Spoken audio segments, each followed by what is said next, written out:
Mallory had retorted. I'm going for substance, not style. They'd be fine for Iceland, or Antarctica, or Alaska. Not Anchorage, though. Too many people. One of those outback places with more bears than humans, reachable only by boat or plane. Mallory had offered a side eye. So what you're saying is, this was a great choice for a record cold winter. Absolutely. If you lived in an igloo. You live in an apartment in Brooklyn, next door to Manhattan, the fucking fashion capital of the world, hello?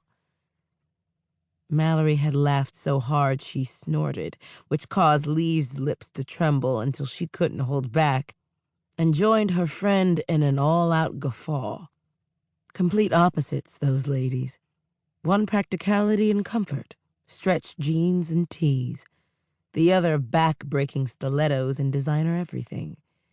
They'd met at an IRE conference, an annual event for investigative reporters and editors, and bonded over the shared position of feeling like family outcasts who used work to fill the void.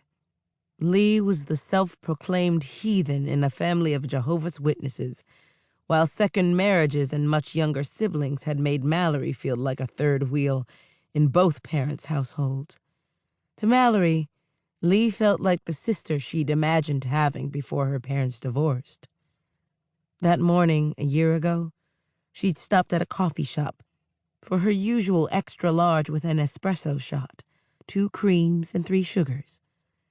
She crossed the street and headed down into the subway to take the R from her roomy 2-bed, 2-bath walk-up in Brooklyn to a cramped shared office in Midtown Manhattan, a 5-minute walk from Penn Station in a foot of snow that felt more like 15. She'd just grabbed a cab when her phone rang, an informant with a tip. Another single, successful, beautiful female found dead. One of the many tips she'd received since beginning the series, for which she just won a prestigious award. Why they disappear, why they die. Why did they? Mysteriously, suspiciously. Most cases remained unsolved.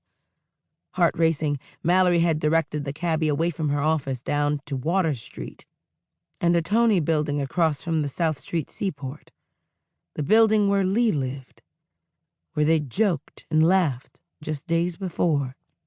She'd shut down her thoughts then, refused to believe it could be her best friend. There were 9 other residences in that building. She'd go to any of the condominiums, all of them except number 10. But that very apartment is where she'd been directed.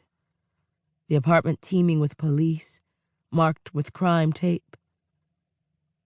Knight jolted back into the present. Mallory sucked in a breath, turned her eyes away from the memory, and looked at her boss. Hey, Charlie.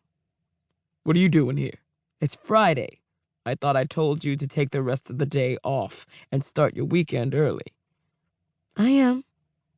Yeah, I see how off you are. He walked over to her corner of the office, moved a stack of books and papers off a chair, and plopped down. He shuffled an ever-present electronic cigarette from one side of his mouth to the other with his tongue.